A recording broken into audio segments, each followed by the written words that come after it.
Alors comment l'AES répond-elle aux critiques extérieures? Vous savez, il n'y a pas d'amitié, il n'y a pas... C'est la guerre des intérêts, c'est des conflits de positionnement. Tout est lié souvent à des questions de ressources. Donc ces pays qui, autrefois, s'accaparaient aisément de nos ressources et essaient toujours de nous mettre dans des conditions misérables. Et la dynamique a changé avec les autorités de l'AES. Parce qu'aujourd'hui, nous nous inscrivons dans la dynamique de défendre tout ce qui est notre souveraineté, de défendre les intérêts de nos peuples. Et ces intérêts sont forcément aujourd'hui liés aux ressources stratégiques, tout ce qui est l'or, tout ce qui est le lithium, tout ce qui est gaz, tout ce qui est uranium. Donc, c'est le changement de cette dynamique. Nous avons demandé un partenariat gagnant-gagnant, mais ceux qui pensaient chaque fois nous traiter des pays misérables ont très vite compris, ils se sont très vite rendus compte que c'est eux qui sont misérables et c'est eux qui sont pauvres. Donc c'est de bonnes guerres, je ne les en veux pas s'ils défendent les intérêts comme tout pays doit défendre ses intérêts. Mais ils ne vont pas lâcher. Ils ne vont pas lâcher, il ne faut pas se cacher la face.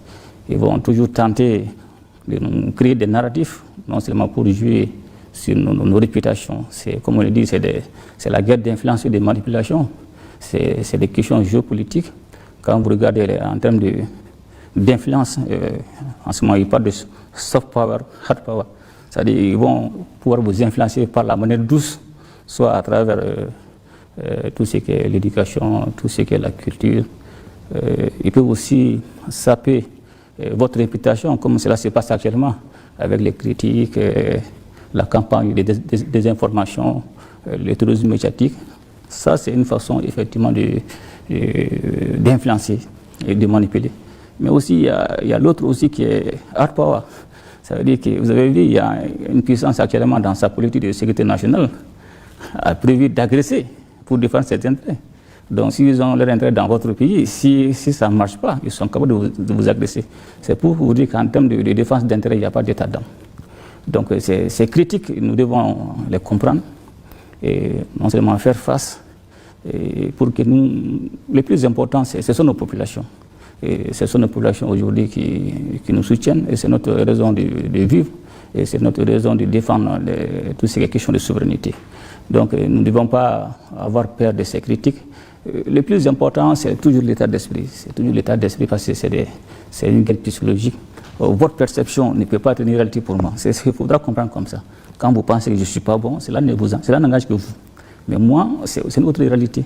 Donc nous devons comprendre que c'est leur perception. Ça n'engage que eux.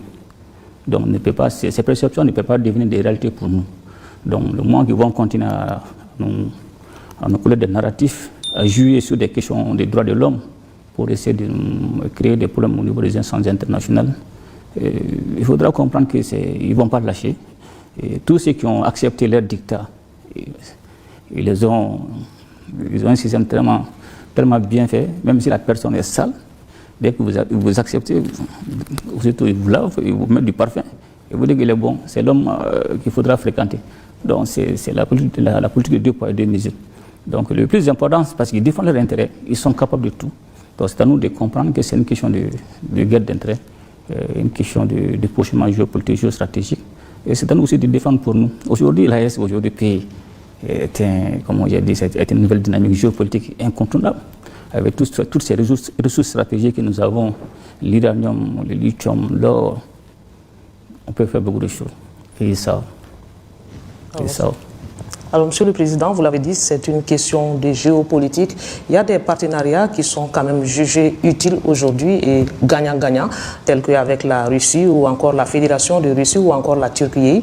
Dites-nous, vous êtes à quel stade aujourd'hui par rapport à ces partenariats? L'AES est mis à quel niveau? Bon, il faudra comprendre avec certains pays, quand on prend la Russie, nous avons les partenaires à 2 niveaux. Les partenaires sur le plan sécuritaire, et les partenaires aussi sur le plan économique, sur le plan développement. Donc les 2 niveaux existent avec la Russie. On a pratiquement à plusieurs niveaux avec la Russie.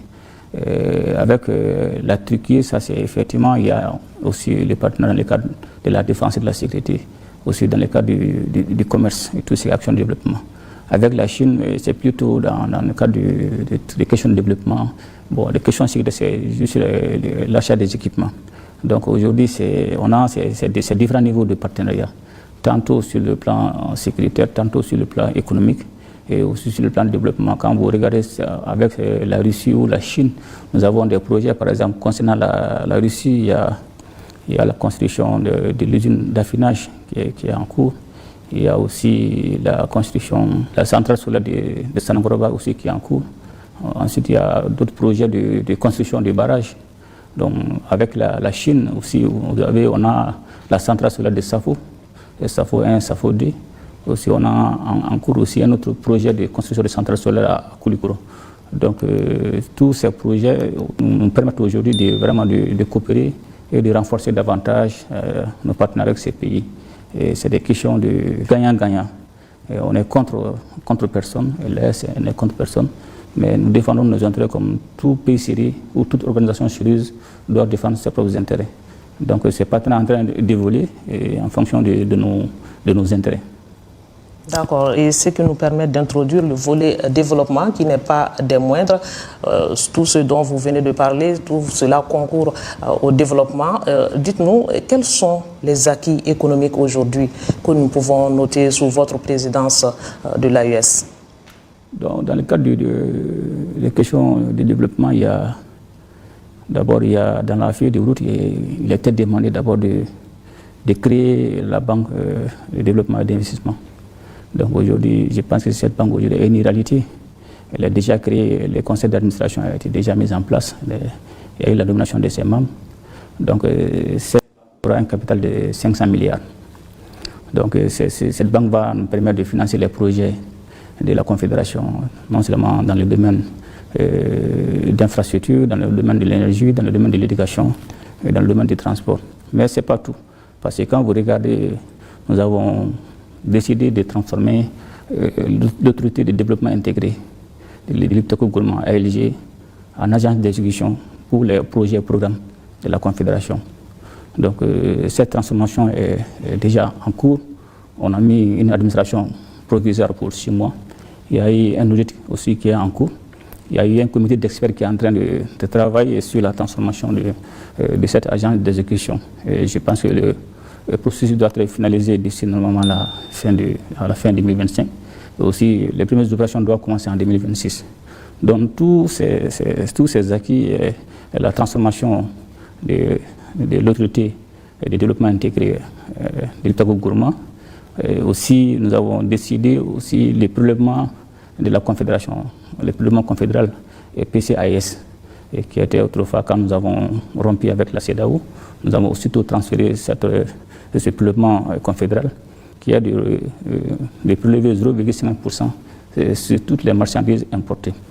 Donc ce montant qui est dans un compte spécial permettra aussi, en plus de la banque, non seulement de financer nos projets, mais aussi ce montant aussi, ces fonds peut aussi renforcer la banque. Donc c'est pour vous dire qu'il y a ce dispositif qui est déjà en place. Donc dans le cadre de l'intégration de nos populations, il y avait un certain nombre d'actions qui étaient demandées dans la feuille de route pour permettre la libre circulation des personnes et des biens. Et cela nous a permis de mettre en place la carte d'identité biométrique AES, les passeports biométriques AES. Donc aussitôt, nous avons aussi, parce qu'il fallait dès le début marquer l'esprit de nos concitoyens et surtout l'international de la création de la Confédération. Et cela passait forcément par la mise en place des symboles. Et ces symboles qui affirment notre adhésion, notre appartenance à l'organisation. Et c'est en ce moment que nous avons non seulement créé le drapeau de l'AES, donc qui a été lancé officiellement le 3 mars. Et nous avons aussi créé l'hymne de l'AES qui a été lancé au mois de juin 2025. Donc toutes ces actions non seulement ont permis d'installer, de donner des fondements de base, un soubassement, une base solide à la Confédération. Maintenant, il y a le soubassement, maintenant il s'agira maintenant de continuer avec la construction de la maison. Voilà, donc il y a beaucoup d'actions majeures qui ont été vraiment réalisées. Alors parlons des aspects un peu spécifiques. Alors quelles initiatives ont été prises pour renforcer les infrastructures communes? Je parlerai de routes, d'énergie, commerce transfrontalier, entre autres. Dans le cadre du développement en termes d'infrastructures, en termes d'énergie, en termes de transport. D'abord, nous avons demandé qu'il y ait des rencontres sectorielles pour harmoniser d'abord les procédures au niveau des différents départements. Ensuite, il y aura la validation d'un certain nombre de projets qui seront validés par les chefs d'État. Et ces projets seront financés soit par la banque ou soit par le prélèvement confédéral. Et ces projets seront exécutés par l'agent d'exécution de la Confédération, qui est la transformation en cours de l'autorité de développement intégré de l'Iptako-Gourma. Donc il y a plusieurs projets, mais certains projets jusqu'à présent sont en attente, tels que la mise en place de la nouvelle compagnie aérienne, peut-être qui sera pris en compte par le deuxième mandat. Il y a aussi la mise en place du chemin de fer Bamako-Ouaka-Niamey. Donc il y a plusieurs actions, plusieurs projets qui sont en attente.